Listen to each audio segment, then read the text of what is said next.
Okay, guys, and we're back with another episode of the Seth Solo Side Quest. I'm Seth from the Lone Solo Podcast, and this is episode 77 of my side quest. Now, in this episode, we're going to be looking at a recent tweet made by Kofi Kingston where he's talking about him and, the New Day has sort of been carrying the WWE Tag Team division for years. And I'm thinking about it, the tag team division's been awful. I mean, tag team wrestling in general has been awful, for the most part of the past 15 years. Now, outside of WWE, of course, you've got the Young Bucks who have been able to put on some great matches, the Lucha Bros, etc. There's been some good tag teams, but none of these guys have been in WWE.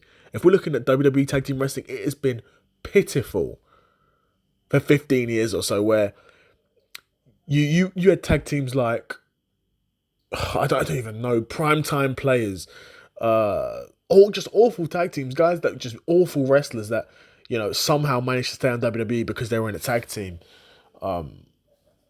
Yeah, it's so many bad tag teams. You occasionally you have one like the Revival slash FTR, the New Day, the Usos, but the only guys that are still in the WWE, still active as a tag team, it's the New Day.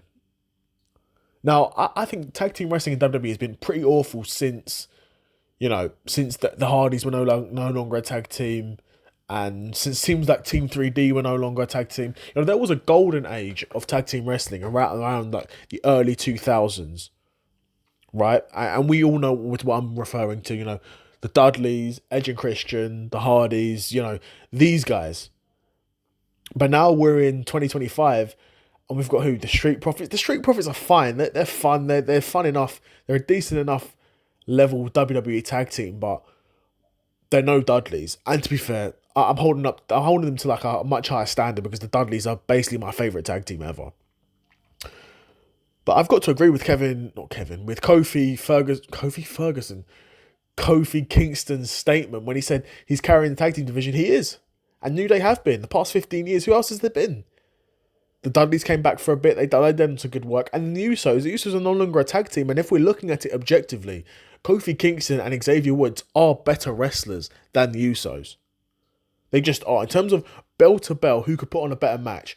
I mean, all four of them, none of the four wrestlers there are amazing. Let's have it right. None of them are Roman Reigns. None of them are Cody Rhodes. They're not that good. But Kofi and Xavier are better than the Usos. I remember when Kofi was having his singles run. Kofi's singles run was putting on way better matches than Jay's putting on right now. Now, obviously, Jay is more over than... You know what? I don't know if Jay is more over than Kofi Mania. It's up. I know, he probably is. He probably is, to be fair. But those two, if we're comparing those two runs, which we're not talking about those two runs either. We're talking about tag team wrestling. But if you compare those two runs, who was putting on the better matches? It probably was Kofi. If I'm being honest, it was Kofi. Jay's more over. And that does mean a huge deal in WWE. It means a huge deal in wrestling, obviously. Getting over is a very hard thing to do. And the sort of momentum that Jay's got, a majority of wrestlers will never get that in their entire wrestling career. But Kofi Kingston and Xavier Woods have been carrying the tag team division, especially since Big E's not been there. Back when it was Kofi and Big E, they were still carrying back then.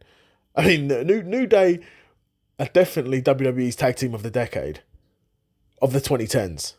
100%. I don't know if there was an award for that. I think there was. But they definitely were the tag team of the decade. And the way they're carrying on now, the heel turn, they needed something to keep themselves fresh. Probably actually come a few years too late, to be fair. But the heel turns come for them, and we'll see. It's kind of been boring. I mean, to be fair, Raw wrestling has been, not wrestling. WWE has been definitely overshadowed by the likes of, and rightfully so, the likes of CM Punk and John Cena and Cody Rhodes and that whole storyline, and Roman Reigns and Seth and that storyline there. We ain't got time to be looking at Kofi, bro. We ain't got time to be looking at no little New Day tag team feuds, no. But I'll end the video by saying, 100% I agree with the hypothesis from Kofi that he's been carrying tag team wrestling because he has. There's been no one else. Enzo and Cass had a good run. They were a really fun tag team, but they ran out of steam by the end. Well, no, they didn't even run out of steam. Vince was just bugging and just split them up, whatever. That's what Vince be doing, to be fair. But I'm thinking, who else could even be in that conversation in terms of leading the way for tag team wrestling? Street Profits are doing their thing now, but they're no New Day. They haven't got as much skin in the game as New Day. Not to say they couldn't one day. I hope they do down the line, but as of now, they don't. Obviously, the Dudley's retired.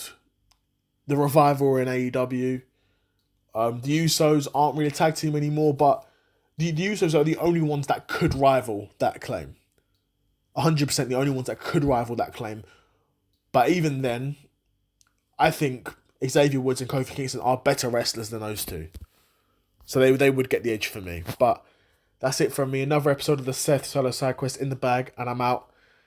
Peace.